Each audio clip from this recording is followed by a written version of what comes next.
আমাদের পুনর্জীবিত করবে ইনশাআল্লাহ। একথা বলে থাকলে এবার আমি আসি কোরআন কারীম থেকে ছোট্ট ছোট্ট দুটা আয়াত কারিমা আমি আপনাদের সামনে পাঠ করছি। রাসূলের অসংখ্য হাদিস থেকে একটা হাদিস শরীফ পাঠ করছি।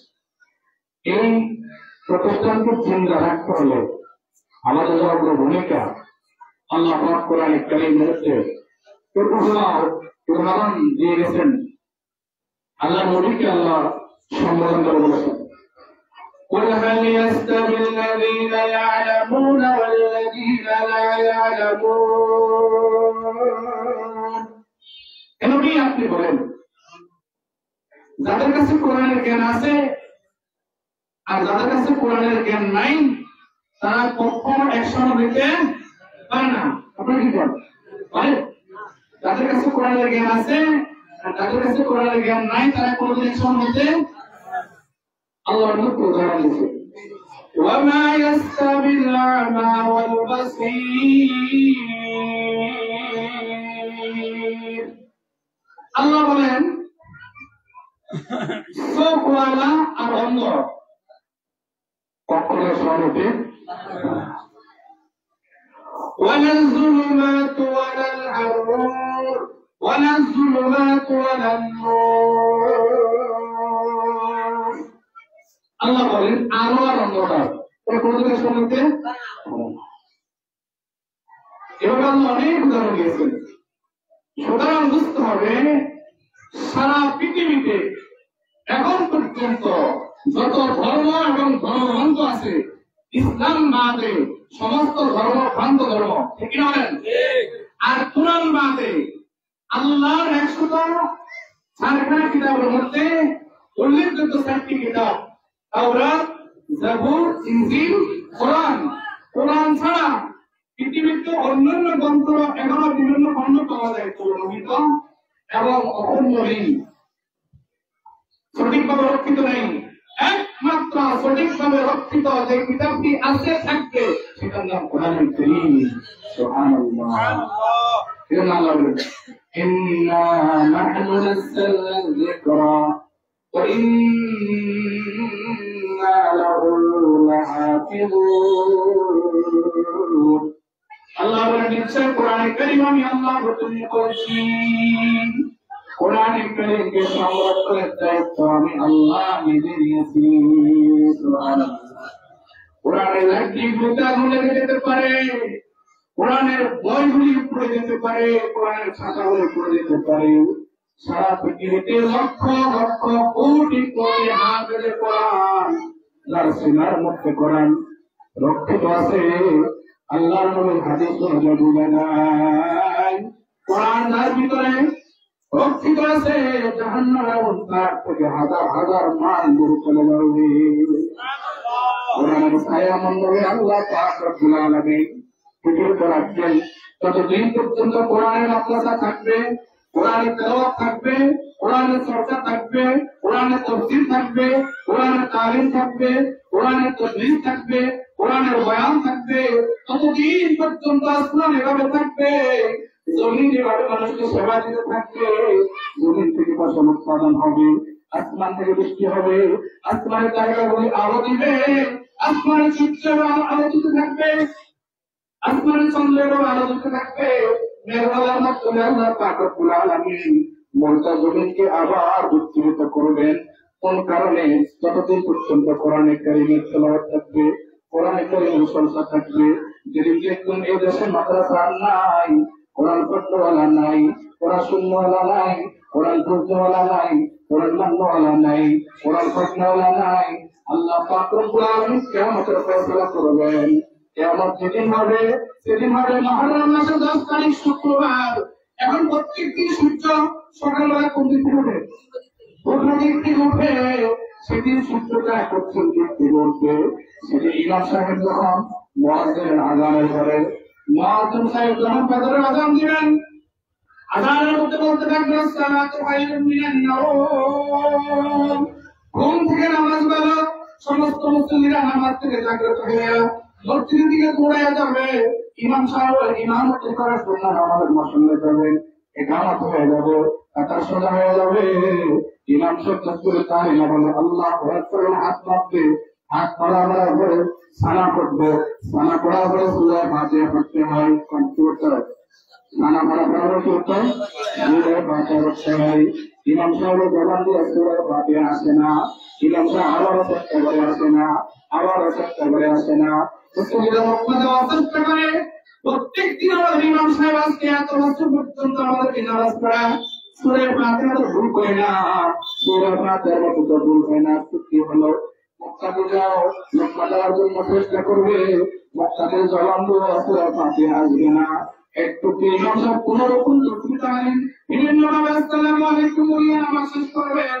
নামাজ শেষ করার পরে মুক্তাদির উদ্দেশ্যে বলবো আমার মুসল্লিরা কি হলো একটু করে বলো। আজকে আমি সানা পড়ার পরে যখন সূরা ফাতিহা তেলাওয়াত করতেছিলাম, সূরা ফাতিহা আসে না, লোকমা নেওয়ার চেষ্টা করেছিলাম, ওরা একটু লোকমা দিয়ে আমাকে আগায় দিবে, ওরা কোন লোকমা দিতেছে না। ঘটনা বলো কি? মুসল্লিরা বললো হুজুর আপনি যখন সূরা ফাতিহা ভুলে গেছেন, করতে পারেন না, তো আমরাও চিন্তা করলাম আমাদের কি হলো, আমরা একটু হুজুরের আগায় দিই, কিন্তু আমরা চেষ্টা করলাম আমাদের জবান দিয়ে সূরা ফাতিহা আসে না। ঘটনা কি? ঘটনা কি?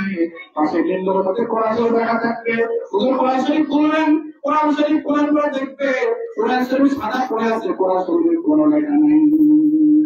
আল্লাহু আকবার। কি নাই? কি নাই? লেখা নাই। যখন দেখবেন কোরআনে কারিমের মধ্যে কোনো লেখা নাই, মনে করবে আমাদের মসজিদের কোনো সমস্যা হয়েছে, জাহাজপাড়া বাজার বড় মসজিদের ইমাম সাহেবের ফোন দেবেন, ইমাম সাহেব হুজুর আপনাদের মসজিদের কোরআন শরীফ একটু দেখেন, আমাদের মসজিদের কোরআন শরীফ লেখা নাই। ইমাম সাহেব কোরআন শরীফ বলে মসজিদের কোরআন শরীফ লেখা নাই।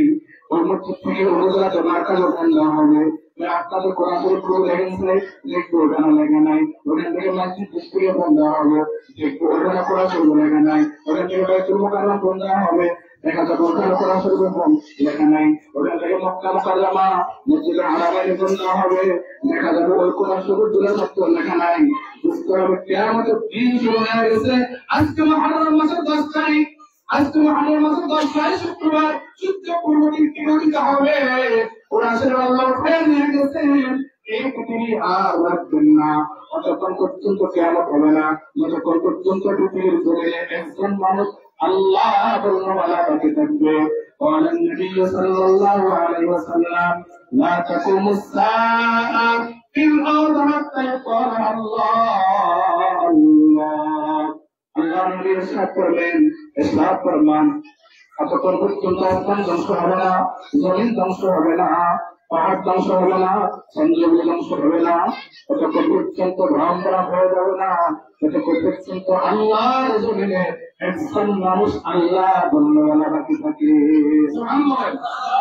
আল্লাহ বলনেওয়ালা বাকি থাকবে কোরআনের কারখানার কারণে, এই মার্কাজুত দাওয়া মাদ্রাসার কারণে, নূরের কারণে, দাওয়াত ও তাবলীগের কারণে, তাফসীরের কারণে, তালিমের কারণে, তাদরিসের কারণে, ওয়াজ ও নসিহতের কারণে আল্লাহ বলনেওয়ালা বাকি থাকবে।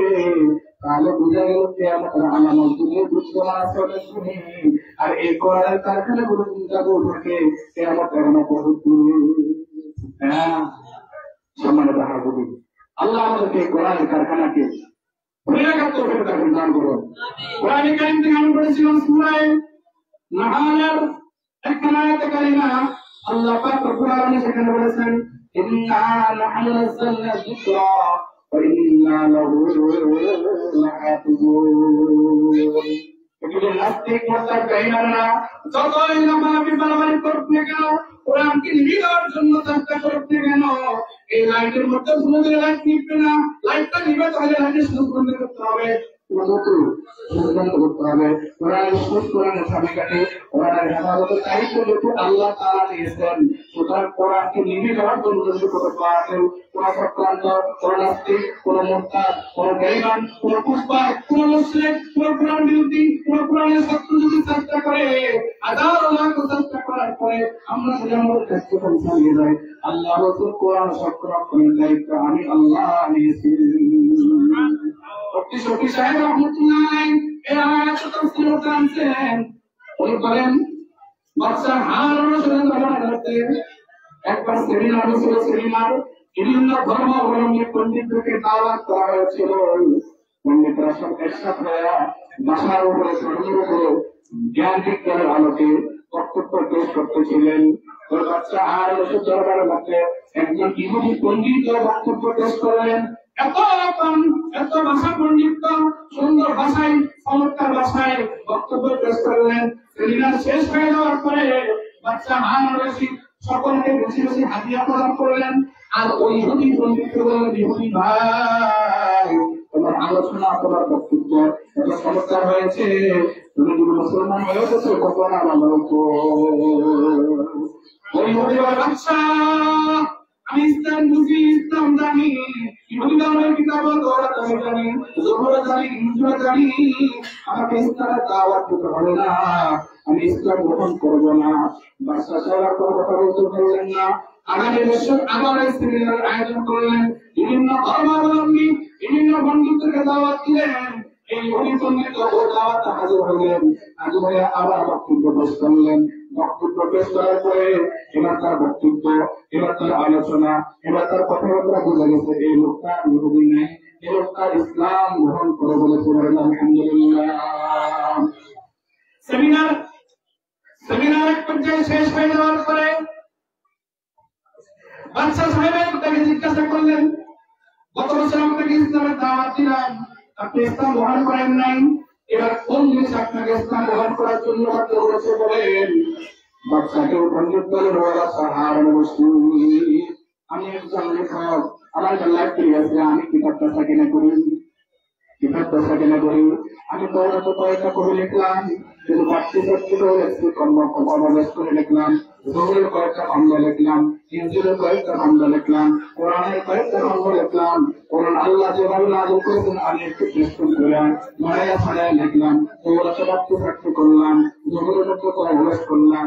জবুরের ওয়ালা জবুর কালাম পড়ে তাদের কাছে নিয়ে গেলাম, তারা বেশি বেশি টাকা দিয়া এই কিতাবটা আমার থেকে ক্রয় করে নিল।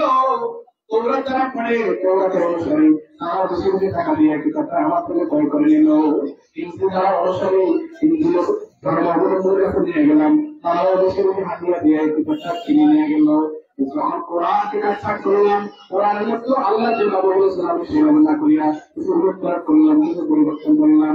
মুসলমানের প্রতি মুসলমানের মাদ্রাসা মুসলমানদের জামাতের কাছে যখন নিয়ে গেলাম, তারা কোরআন কারীম এক থেকে পৃষ্ঠা উল্টায়া দেখলো, দেখার পরে দেখে আল্লাহ যেভাবে কোরআন শরীফ নামন করেছেন সেটা বলে নাই, তারা বলে এটা আমরা বিনা পয়সা দিলেও কিনবো না। আল্লাহু আকবার। সেখান থেকে আমি বুঝতে পারলাম তওরাতে পরিবর্তন হয়, জবুরে পরিবর্তন হয়, ইনজিলে পরিবর্তন হয়, একমাত্র পরিবর্তন হয় না যে কিতাব, সেই কিতাবের নাম কোরআনুল কারীম। যালিকাল কিতাবু লা রাইবা ফীহি। আল্লাহ আমাদেরকে সেই কোরআনের অনুসারী হিসাবে কিয়ামত পর্যন্ত কোরআনের খাতির হিসাবে, কোরআনের হাফেজ হিসাবে, কোরআনের হাফেজ হিসাবে আল্লাহ আমাদেরকে কবুল করুন। আমিন। এই মাদ্রাসায় আল্লাহ তাআলা কিয়ামত কায়েম রাখুন। যা কিছু দরকার আমরা সমাজবাসী সর্বাঙ্গী সাহায্য করব ইনশাআল্লাহ। আসসালামু আলাইকুম ওয়া রাহমাতুল্লাহ।